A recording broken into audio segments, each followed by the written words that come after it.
खुलुमबाय स्टुडियोआव दं आं किलिकां ब्रह्म आसाम आरो भारतनि खना खनलायाव रायजो जानाय बर' रायज्लायनो रोङै बर'फोरखौ आबुङै बर' राव रायलायनो रोंनाय खालामनाया एबसुनि गोलाव समनि थांखिमोन बेखौ बिथा खालामनानै थांनाय 20 मे 2024 खालाराव गिबि खेबनि थाखाय दुलाराय बर' फरायसा आफादा आसाम नाङै गंजि जिल्लानि गंजिद' राव सोलोंग्रा फसंथाननि थाखाय सा 30 फोरोंगिरिफोरनो तामुलपुर जिल्ला एबसुनि गाहाय मावख'आव थिसनलाय होदोंमोन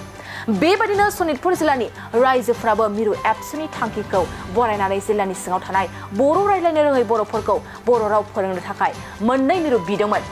बेबादिनो सोनाब तेजपुर दखरा दुलाराय बर' फरायसा आफादनि बानजायनायाव दिनै बर' राव सोलोंनाय मिरु फसंनायाव गोनां जानाय मुवाफोर फोरोंगिरि थानायनि सुबिदा आरो सोलोंसाफोर बाहागो लानायनि सायाव गुवारै सावरायलायनाय हाबाफारियाव गाहाय बुंथिगिरि महरै बाहागो लायो मिरु एबसुनि बोसोनगिरि मानगोनां खुंख्रा स्वर्गियारिया बेन फोरमायबावोदि आसाम आरो भारतनि खना खनलायाव रायजो जानाय बर' रायज्लायनो रोङै बर'फोरखौ आबुङै बर' राव रायलायनो रोंनाय खालामनाया एबसुनि गोलाव समनि थांखिमोन बेखौ बिथा खालामनानै थांनाय 20 मे 2024 खालाराव गिबि खेबनि थाखाय दुलाराय बर' फरायसा आफादा आसाम नाङै गंजि जिल्लानि गंजिद' राव सोलोंग्रा फसंथाननि थाखाय सा 30 फोरोंगिरिफोरनो तामुलपुर जिल्ला एबसुनि गाहाय मावख'आव थिसनलाय होदोंमोन बेबादिनो सनितपुर जिल्लानि रायजोफोराबो मिरु एबसुनि थांखिखौ बरायनानै जिल्लानि सिङाव थानाय बर' रायलायनो रोङै बर'फोरखौ बर' राव फोरोंनो थाखाय मोननै मिरु बिदोंमोन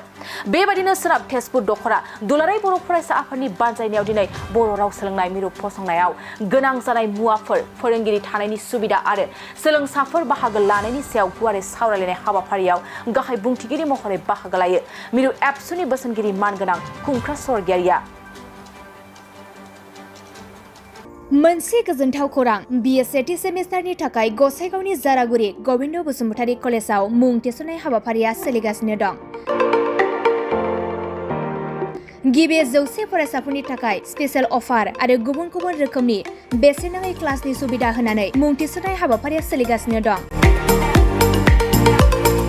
बे फरायसालियाव फरायसाफोरा गावनि गोसोबादि आयदाखौ सायख'नानै लानो हागोन लोगोसे basic computer class self defence आरो स्पोकेन इंलिश क्लास बायदि सुबिदाफोरखौ बेसेन होआलासे फरायसाफोरा सोलोंथायखौ लानो हागोन लोगोसे बे फरायसालिमायाव गासैबो फरायसाफोरनि थाखाय फ्रि बास सार्भिसबो होनाय जादों लोगोसे गासैबो थाखोनि बिजाबजों बुंफबनाय बिजाब बाख्रिनिबो सुबिदा दं